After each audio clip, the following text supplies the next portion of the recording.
18, 9 minutos, arrancamos en otro bloque más de la Resistencia, otro programa más de la Resistencia.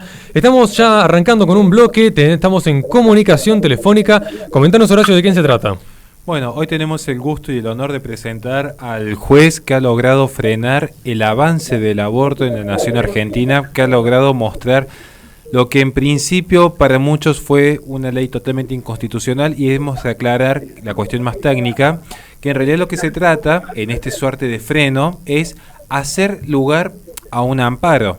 Pero qué mejor que el propio artífice, quien ha justamente juzgado la presente acción, que nos explique de qué se trata este freno al aborto y cuál ha sido el fundamento de su fallo para hacer lugar al amparo presentado. Señor juez, buenas tardes y muchísimas gracias por aceptar la invitación a este humilde programa. No, por favor, gracias a ustedes por difundir lo que otros medios ocultan. Bien, la primera pregunta, señor, sería si básicamente para la gente que de repente no está tan adentrada en el mundo jurídico y que han visto los titulares decir, bueno, se frenó el aborto en Argentina. Ese ha sido como el titular para algunos medios. ¿Cuál es la realidad de esta acción? ¿Cómo fue que se presentó? ¿Cómo ha fallado usted? ¿Qué es lo que es, para que se entienda rápidamente, un amparo? ¿Y qué consecuencias tendría a futuro dentro de lo que es el movimiento Pro Vida en Argentina?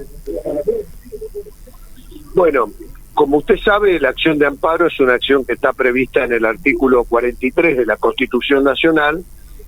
Es una acción expedita, rápida, frente a violaciones manifiestas de normas constitucionales. Evidentemente que este caso es necesario conocer el recorrido que ha tenido para ubicarnos bien en la situación. Este amparo lo dedujo un ciudadano marplatense en la justicia provincial. La justicia provincial se declaró incompetente por entender que era materia federal y lo remitió a la justicia federal. De allí se le dio trámite mandándolo al fiscal. El fiscal declaró la competencia de la justicia federal. Yo abrí el amparo y dicté la medida cautelar. Acá hay que aclarar algo. El amparo tiene una sentencia definitiva rápida en un mes, no más. Pero interín, cuando hay verosimilitud en el derecho y peligro en la demora, se puede decretar una medida cautelar que disponga no innovar la situación. Es lo que yo hice, es decir, suspender por inaplicable la ley de aborto, como así también las resoluciones y los protocolos que en su consecuencia se dictaron. Bien, acá me gustaría aprovechar que está usted presente, porque una de las noticias que trascendió, para que lo pueda entender la gente de mayor profundidad, es el siguiente fenómeno. Actualmente se ha planteado que el Estado ha apelado el fallo, es decir, el propio Estado, que en principio, a mi humilde entender y el entender de este equipo, debería bregar por los derechos humanos del niño por nacer, es quien está básicamente, y perdón el término poco coloquial, empecinado en querer promover el aborto. ¿Cómo considera usted que va a ser el futuro de esta acción ahora que el Estado ha apelado? Bueno, en principio esto es lógico porque fue el mismo gobierno el que impulsó la ley. Por eso deduce la apelación. Pero no solamente la apelación, sino que me recusa como juez porque ha habido una serie de presiones, amenazas, que ha habido estos últimos días, 2 escraches en mi juzgado de las feministas verdes, para tratar de apartarme de la causa, ¿no es cierto? De manera tal que a mí no me sorprende. El trámite continúa con otro juez hasta que la Cámara Federal resuelva, después de mi informe, que lo voy a elaborar mañana mismo, defendiendo mi intervención en la causa, porque no puede ser que se quiera apartar al juez natural por el simple hecho de ser católico. Una cosa terrible, la verdad. Y acá, claro, y claramente que es terrible, porque yo pienso en este punto, con tantas veces que se habla del Estado laico, lo que se está viendo que en realidad, lejos de respetar el credo de cada uno, termina siendo una presunción en contra simplemente de ser católico, aun cuando la propia Constitución en su artículo 2 reconoce como culto oficial la religión católica. Y en este punto... No solo eso, el preámbulo de la Constitución invoca a Dios como fuente de toda razón y justicia, mal que les pese a la izquierda o a las feministas. Exactamente, y acá me gustaría aprovechar que que estamos tocando un tema tan delicado justamente como son la recusación de ciertos jueces, porque es curioso que en el Poder Judicial hay de todo, digamos, que nos gustaría saber su opinión respecto al actual Poder Judicial. Es un tema que a veces se trata de evitar, pero digamos, ¿qué es lo que sucede con el Poder Judicial? Porque tantas veces se dice, es independiente, pero después vemos este tipo de presiones donde si usted se muestra como católico, recusado. Ahora, otros aparatos judiciales claramente que han favorecido un movimiento financiado internacionalmente como el feminismo y eso pareciera ser que es muestra de independencia. ¿Cuál es su opinión del actual Poder Judicial y la relación que tiene con la política? Bueno, yo creo que a usted no se le va a escapar de lo que acaba de señalar la existencia de una organización a mi criterio ilegal, que es Justicia Legítima, que ha cuestionado mi fallo, mi persona y hasta el control mismo de constitucionalidad, que es una obligación para los jueces. No es un derecho, sino es un deber de los jueces, el control de constitucionalidad en una república que por ahora pareciera que tenemos, en función de la división de poderes. Esto es una norma constitucional. Ha sido esto respondido enérgicamente por la lista Bordeaux, que gobierna la Asociación de Magistrados y funcionarios de la Justicia Nacional, defendiendo mi actuación como juez en este caso.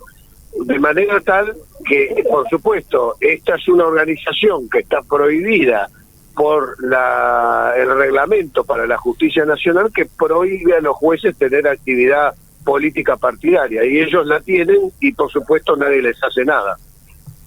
No, claramente que es un atentado a los principios de esta república. Desde ya toda nuestra solidaridad y apoyo a usted, pero porque más allá de usted como persona, por lo que representa en su investidura, que simplemente está cumpliendo con lo que ordena la Constitución. Como sabemos que los tiempos son tiranos y sabemos que usted es una persona que está muy ocupada, además de agradecer nuevamente que ella aceptó la llamada, sí nos gustaría que ahora en forma libre usted nos pueda dejar algún mensaje final o alguna reflexión que desee, o para la gente pro vida o para el ciudadano común, pero donde usted pueda simplemente expresarse y tener la oportunidad de decir todo lo que desee al público. Mire, a mí lo que me gustaría es aclarar bien la cuestión jurídica. Voy a tratar de ser lo más sintético posible. Hoy está suspendido el aborto en la Argentina por mi resolución. Hasta tanto no lo revoque la Cámara Federal o lo confirme eventualmente, y después podrá eso elevarse a la Corte Suprema. Pero hoy por hoy está suspendido y está notificado el Estado, y es el Estado argentino responsable a través del Poder Ejecutivo de cumplir la orden judicial. Inclusive, cuando el juez que sigue en orden de turno conceda la apelación, en el amparo por temas de salud y donde está en riesgo la vida de las personas, se concede el efecto devolutivo, es decir, que no se suspende aunque se apele la medida. Esto es el procedimiento habitual en los juicios de amparo de esta naturaleza. Es decir, que la medida, entiendo, estará vigente hasta tanto eventualmente la revoque la Cámara Federal de Mar del Plata. Y los argumentos fundamentales respecto del otorgamiento de la medida son la verosimilitud en el derecho y el peligro en la demora, que son los dos recaudos para cualquier medida cautelar. La verosimilitud en el derecho está dada por el artículo 75 de la Constitución Nacional, que en su inciso 23 protege a la embarazada, es decir, al niño por nacer, y se lo considera niño hasta los 18 años y merece la protección constitucional. El artículo 75, inciso 22, que remite a los tratados internacionales, tanto el Tratado de los Derechos del Niño como el Tratado de San José de Costa Rica, que consideran que hay vida y ser humano a partir de la concepción. Esos tratados forman parte del bloque constitucional que con la reforma del 94 quedaron establecidos con el mismo rango que la misma Constitución Nacional. Y finalmente, después del fallo FAL, que es un fallo de la Corte que desconoce la jurisprudencia de la propia Corte en materia de reconocer a la vida como el primer derecho y el derecho fundamental, se reformó el Código Civil en el artículo 19, donde se estableció, a diferencia del Código de Vélez, que hablaba de la concepción en el seno materno, simplemente se habló que hay vida humana a partir de la concepción para proteger a los embriones fecundados. Creo que esa es normativa suficiente para acreditar la verosimilitud en el derecho. Y el peligro en la demora es evidente porque se están matando niños por nacer argentinos. Excelentísimo y más que claro y realmente contundente ese cierre.